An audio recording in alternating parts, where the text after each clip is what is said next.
Hello, today we are going to learn how to make a fun little plushie octopus. For my octopi, I like to make them a little bit bigger.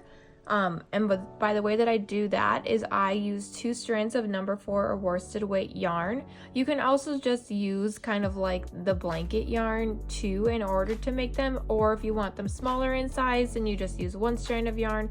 I personally like how it looks with my 2 number 4s put together.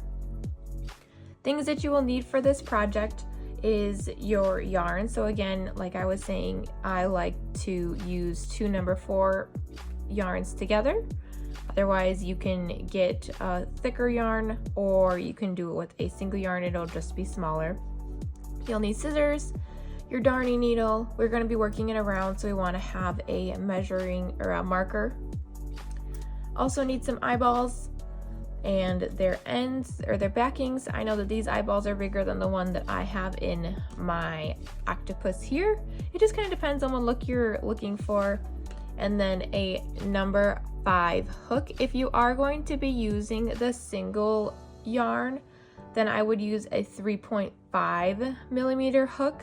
If you are using the thicker yarn, a 5 hook will work as well.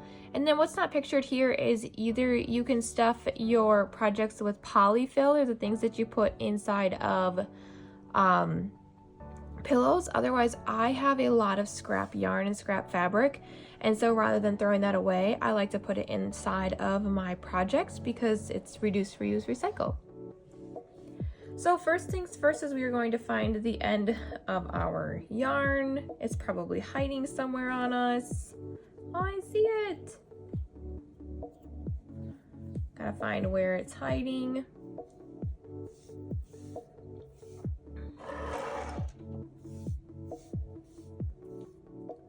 So I have the end of my yarn. I'm going to make a magic ring.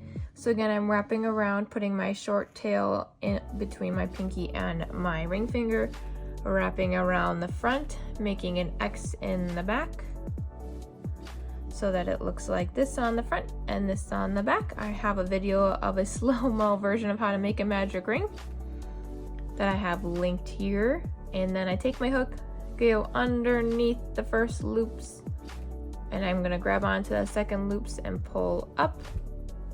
Grab on to the closest loops to me and pull through. And there I have my magic ring. My pattern calls for me to then insert 8 single crochets into my magic ring. So I'm going to crochet in my tail into my project so I don't have to worry about sewing it later on, and it will also help with closure. So I'm going to put 8 single crochets into my magic ring.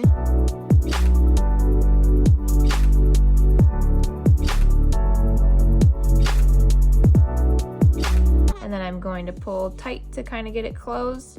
I'm not going to cut this off. I'm going to actually use it for stuffing as well. And then as we work in our next round, the loop tends to get looser, and we don't want that. So this is the start of our second round. I have again 8 single crochets here. So this, I'm going to put my hook into this next row. I'm not going to put my marker in yet because I don't want this stitch to be looser than the rest. But my pattern now calls for me to single crochet, increase around. So I'm going to just increase in this first stitch here. So I have 2 stitches there. And then I'm going to place my marker in that first stitch of the round just so that I don't lose my place. Markers are really good because if you lose count or you get distracted, then you don't have to guess where the start of your row is or your round, because that's just devastating if you forget where you are and then you have to start all over. So again, I'm just increasing around.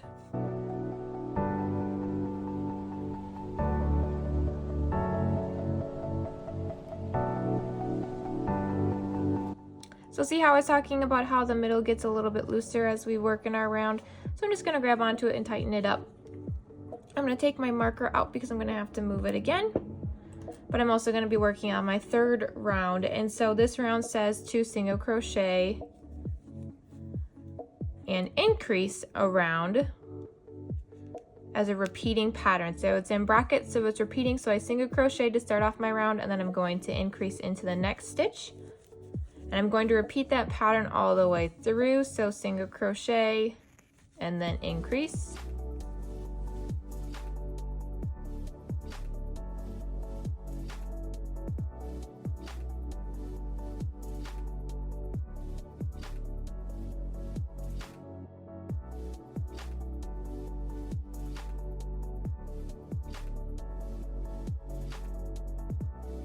So I have finished round 3.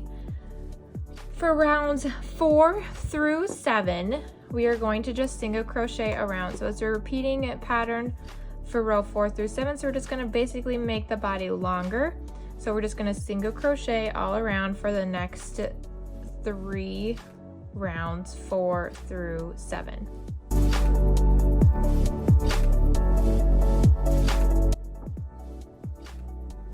So I just finished my 7th round. If we wanted to double check where we were at, I like to kind of find where this part gets a little bit bigger. So I have 1, 2, 3, 4, 5, 6, 7. I'm counting these little V's here because I can't really see all of these guys, but I have 7 rounds. My 8th round, we also have this tail too. That was part of our magic ring round, and so we don't really need it as much right now, so we can just shove it in our beginning of our head of our octopus. My next round, it says that I need to single crochet and decrease around. So it is in a bracket, so that is a repeating pattern. So in my first stitch, I'm going to single crochet. Gonna put my marker back in so that we don't lose where the start of our round is. And then we're going to decrease. So if we remember to decrease, we put our hook in the front loop of the first stitch and then in the front loop of the second stitch. Pull through a loop through both of those loops and then pull through both loops to finish up our single crochet decrease. Gonna single crochet again, putting in the first loop and the first loop, pulling through, pull through. If you would like a slower version of how to do a decrease, I have that video linked as well.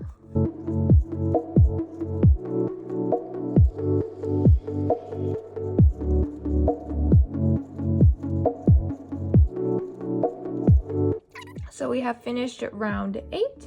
Our pattern now tells us to put our eyeballs in. So I am going to count here. It says to put them in between rounds 5 and 6. So here's round 1, round 2, round 3, round 4, round 5, and this would be round 6. So I'm going to be putting my eyeballs here in this little row here. Now it doesn't matter where you put them in on this project because there's no front or back really. Once you put the eyeballs in, then that would be the front. So I'm going to put one eyeball in one of those stitches, and then it says to place them 4 to 5 stitches apart. So I'm just counting these little holes here. 1, 2, 3, 4. I like to put it in the 5th stitch.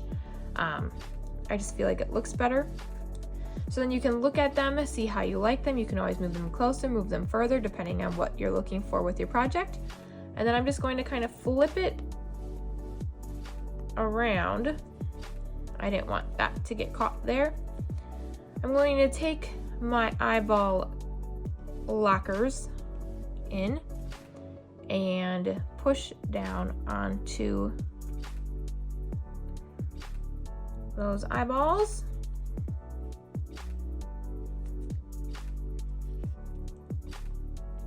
They are tight and a little tricky, which is good because we don't want them to fall out. We do want to make sure too that we're putting them down where the flap is going down towards the project versus this way, because that's just going to make it easier for our eyeballs to come out, whereas this way is going to really lock them into place. Perfect. So now we have our eyeballs in and they're nice and secure in our project. You could also, if you wanted to make them extra secure, you could add a piece of fabric, cut it, and then put it over the top. And then also if you'd use hot glue, around the eyeballs as well to keep them in place even more so. Depending on who you're giving this project for. They could be considered a choking hazard as well. So for the little munchkins who like to eat on things, you know. So our next row is round 9. We are going to be making some tentacles. So our pattern says we are going to work in the front loop of our stitches. So if we look at our single crochets, here is the front loop and here is the back loop. So we're going to be working in this stitch here.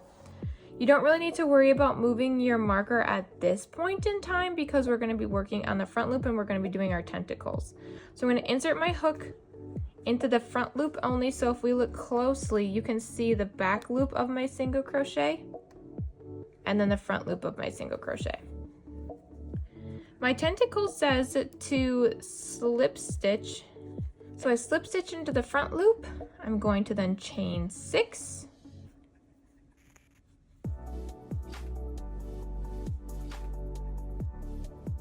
Then it says to slip stitch into the second chain from the hook.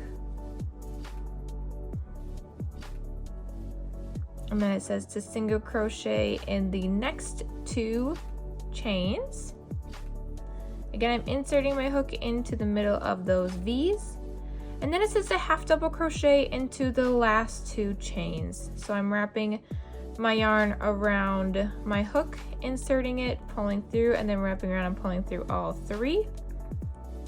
Then it says to slip stitch into the next chain, or into the next front loop. And there is 1 tentacle. Then it says to slip stitch again. It's a repeating pattern, so slip stitch into the next front loop, chain 6,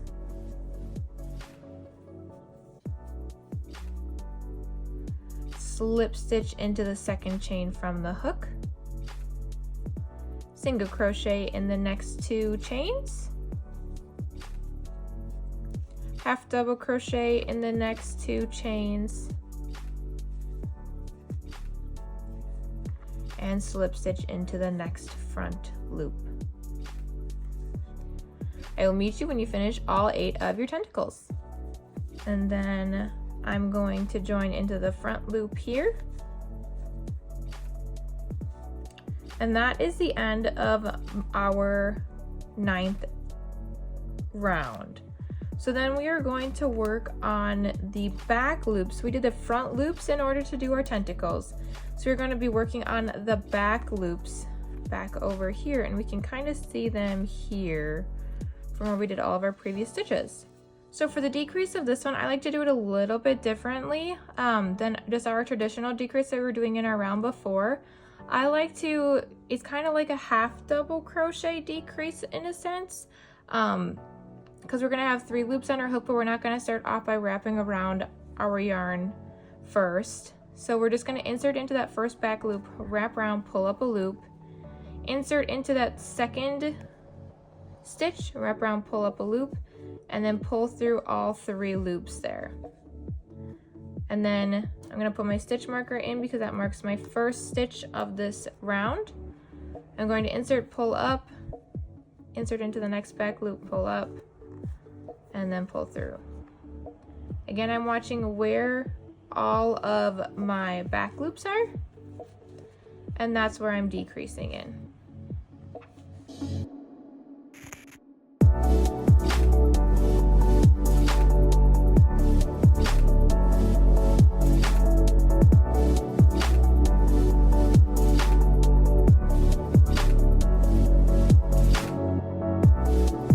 So now before we go any further, because we're going to end up closing off this area, we should stuff our project.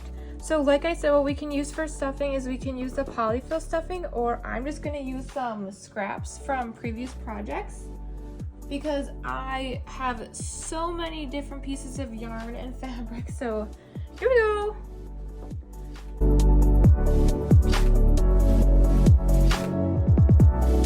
Nobody's really gonna see the colors either, so as you can tell, I'm like stuffing it. We made it tight as to begin with, so it doesn't really matter what colors you're using.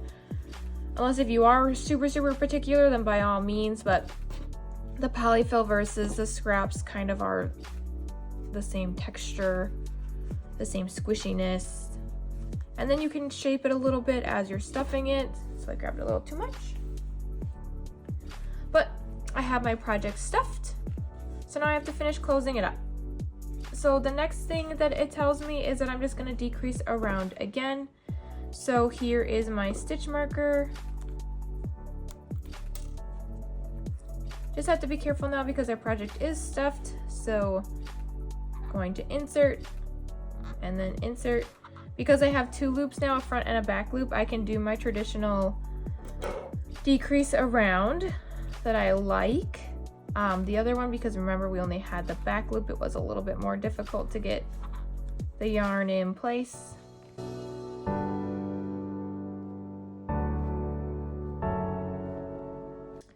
And then it tells me to cut off and fasten off. Can take out our stitch marker, but now I have this tail here, right? And so what we need to do is we need to crochet it in, and or if we had a big giant gap, we would crochet in our ends. So we don't have really a big gap, so we can just kind of put this wherever we want. I like to keep it on the bottom side of my project though, and I just weave it to and fro, different directions. This helps keep it secure. Make sure that you don't catch it on any of your tentacles though, because then your tentacles are gonna look funny. See, I just caught a tentacle.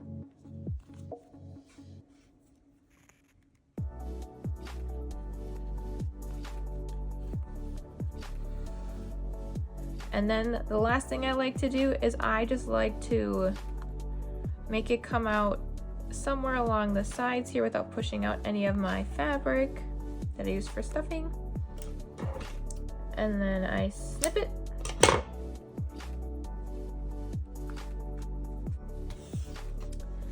And there we have a finished plushy little baby octopus.